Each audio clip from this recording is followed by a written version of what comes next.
Good morning, everyone. How are you today? Happy Halloween. It's Monday, October 31st. Hope you guys are excited about tonight, having a good time. We do have to do a little bit of math today, so let's go ahead and get started. Today's bell ringer was asking you to use synthetic division to tell me what the remainder is. So remember, synthetic division is where we draw this little square here, and then we write some numbers here, draw the line, and figure out a couple other things. So let's start with the first step. For synthetic division, we always figure out what goes in this little box here, this corner box, and it's going to be from the divisor, and we do the opposite operation. So if it's a positive 3, it becomes negative. If it's a negative here, it becomes positive. So this is going to go right here. So it's a positive 3. We do the opposite, so that means we write negative 3 here. The next thing we're going to do is grab up these coefficients, and we're just going to write those down here. So the first one is 3, the second one is 3, and the last one is negative 6. Not doing anything but rewriting, bringing them down. Then I'm going to draw my little line. And remember, the first term, the rule is we always just bring it down. Whatever this number is right here, we bring it down. Now, the next step we want to do in synthetic division is we want to figure out what goes here. The way we get that is we multiply this number times the number in the corner. So what does that get us? 3 times negative 3 is negative 9. Ooh, that's kind of hard to see. Say negative 9. Now the next step, to get this number, we need to add or subtract those two. Okay, so let's see, what does that have to do? 3 minus 9 is negative 6. Again, the next step is we got to figure out what's going to go on over here. We want to figure out what this number is going to be.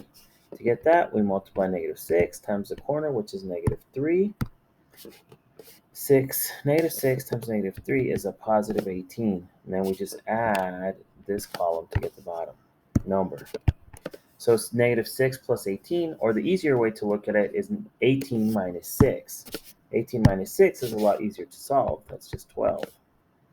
Okay. Now how do we figure out which one's the remainders, which one's the constants, and which ones are the x terms? Remember, these three numbers just represent the coefficients of the answer. So remember, the first column, that's always your remainders. The next column to the left are always your constants. And then the next column, that's where you start with your variables. That's going to be x to the power 1. If there was more columns, then you would have your x power 2, x power 3, x power 4, and so forth. For those polynomials that have very high degrees of order polynomial. The other way you can think about it algebraically is we're taking this x squared and we're dividing it by an x. X squared divided by x, that equals, let's say this is x to the power 1. We don't write it, but there's always a little 1, an invisible 1 up there. Algebraically, we say x to the power of 2 minus the bottom 1, which is 1, becomes x, and 2 minus 1 is 1, so our x to the power 1.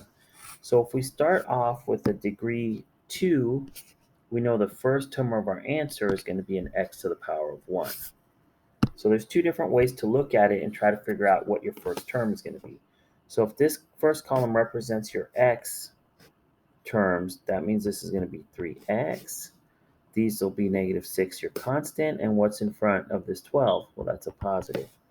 So your remainder is 12, but remember, we can't just write the remainder by itself. To write the remainder, we have to write r over the whole divisor. Okay, the divisor is all of this together. It's all of it, x plus 3. So our remainder is going to be 12 over x plus 3. Okay, that's the answer I'm looking for. If I were to say, hey, what is the quotient of this division? That's basically your answer down here. Okay, you've already got it, almost. You've got 3x minus 6. You've got the remainder of 12. But remember, we can't just write the number. We have to write that over the divisor. Okay, So our answer is just 3x minus 6 plus 12 over x plus 3, if I were to ask you that, okay?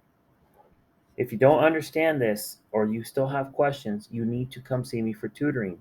I'm available on Wednesdays from 8 to 8:40, on Wednesday afternoon from 4 to 5, and on Thursday afternoon from 4 to 5. Okay, please come see me if you still need additional help. Today we're going to be talking about the greatest common factor. Before we actually start looking at some numbers and variables, what I want to talk to you guys about is just let's take a look at these recipes, okay? Bean and cheese burrito. So if I have time in the morning, one of my favorite things to eat is a bean and cheese burrito. I love to eat them on the way to work. They're really easy to eat while I'm driving. That's not a big mess, and they're pretty tasty. Uh, what I use is I put a tortilla, and I put my beans, I put a little bit of cheese, and then that's it. I'm done. So that's the recipe for a bean and cheese burrito. Now let's take a look at Chile Relleno. There's this place called Ernie's Cafe on Zaragoza that I like to go to, and my favorite thing to order there is a Chile Relleno burrito. Every time I order it, the waiter always asks me, "You want beans or no beans?" And I always tell him, "I like beans with my Chile Relleno. They're always very tasty." So let's take a look at these two different burritos, but let's try to figure out what do they have in common. What are the things that they have that they both use? So while they both have a tortilla, okay, they both use beans. And then the last thing they have in common is, well, they both have cheese. Okay. So the things they have in common are the tortilla, the beans, and cheese. Okay, what about this chile relleno? Well, it's only in one type of burrito. It's not in the bean and cheese, so we're not going to include that. It's not common. The greatest common factor is kind of the same thing. You're going to take two things, two numbers or two expressions or two polynomials, and you're going to compare them and you're going to look for the greatest common factor. You're going to look at the number or the pairs of sets of numbers or the variables that they both have in common. So when we're looking for the GCF of expressions or polynomials, I want you to think about these burritos and think all we're doing is finding the things that they have in common that we can pull out of both examples. Okay? Let's take a look now at some numbers. Greatest common factor. The greatest common factor, okay, when I say factors, I mean the numbers that make it up, is the largest factor that all the numbers share. The numbers are the numbers that we're comparing. Uh, Earlier today, someone said, "Oh, well, what does 12, 20, and 24 have in common?" And they said, "Oh, they all have a 2 in them." Okay, so I could see how my example from the burritos kind of made you think that. But what I mean is, like, what factors, what numbers do they have in common that make up the 12? So in order to understand that, let's take a look first at, we have to do a factor tree and see what times what equals 12. So for 12, let me see if I can make a little, I'll try to do something here. So for the factors of 12, I can take 6 times 2, that equals 12. Okay, 6 times 2 equals 12. 2 is a compound number, which means I can multiply two other numbers together to get that. And that's going to be 3 times 2. 3 times 2 is 6. 2 is I can't multiply anything else to get 2, so that's it. These numbers here on the bottom of this factor tree, those are called the prime factors. They're the basic, smallest sets of numbers that I can use to multiply together to get 12. I can't break it down anymore. I can't multiply any two other numbers to get any of these numbers. Now let's take a look at 20. What are the factors of 20? What can I multiply together to get 20? Well, I can multiply 5 times 4. That equals 20.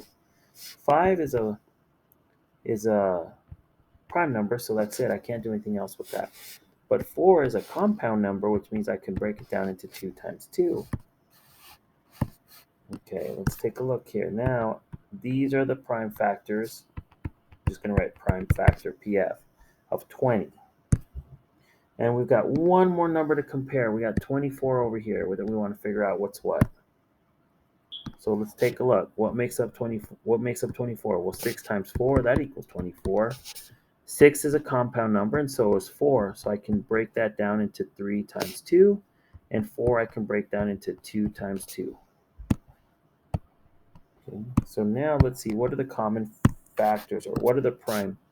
These are the prime factors of 20. Now what we need to do is let's take a look and see what numbers do they all have in common. So look, I've got a 3 here. Do I have a 3 in the prime factors of 20? No, so it can't be common in all three. I do have a 3 in 24 for the prime factors of 24, but I don't have a 3 here in 20. So we can't really use that. It's not going to be a prime factor. Let's cross it out. Again, we've got this 5 as a prime factor of 20, but there's not a 5 in any of the other prime factors, so we can't use that either. But let's take a look at what we do have. We've got a 2 times 2, and we've got a 2 times 2 here, and we also have a 2 times 2 here. But on the prime factors of 24, we also have this additional 2 that's kind of extra. It doesn't match up with any of the prime factors, or there's no like partner for it in the prime factors of 20 or 12. So what's going to happen is we're just not going to use it. And we're going to say our prime factors of 12, 20, and 24 is 2 times 2, 2 times 2, 2 times 2. It's the biggest thing. It's the greatest thing they have in common. 2 times 2 is 4. 2 times 2 is 4. So our final GCF is going to be 4. Okay. So what we're saying, in other words, is we're saying that the biggest number you can divide 12 and 20 and 24 by and get an even number that's not a decimal is going to be 4. 12 divided by 4 is 5. No, 12 divided by 4 is 3. My bad. 20 divided by 4 is 5, and 24 divided by 4 is 6. Okay, there's no other number bigger than 4. Can I divide 12 by 5? Nah, I can, but I will get a decimal. I won't get a whole number. Can I divide 12 by 6? Yes, but can I divide 20 by 6? No, I'll get a decimal. How about 7? Can't divide any of those by 7. 8? Can't divide 12 by 8 without getting a decimal, or 20. So at the end of the day, that's why 4 is our greatest common factor. Okay. Now the next set we're going to look at, I think we're going to start this on Tuesday.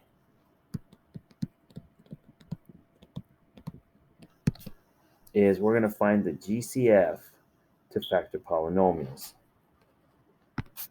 And to do that, we're going to divide by the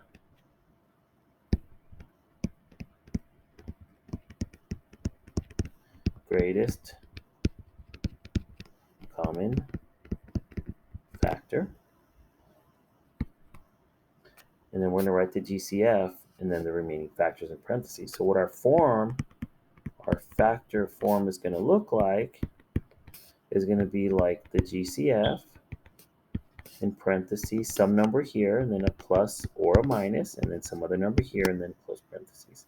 So I'm going to show you the examples tomorrow of how to solve a few of these problems, and then you'll work some on your own. Okay. Thanks, guys. I hope you all have a good morning.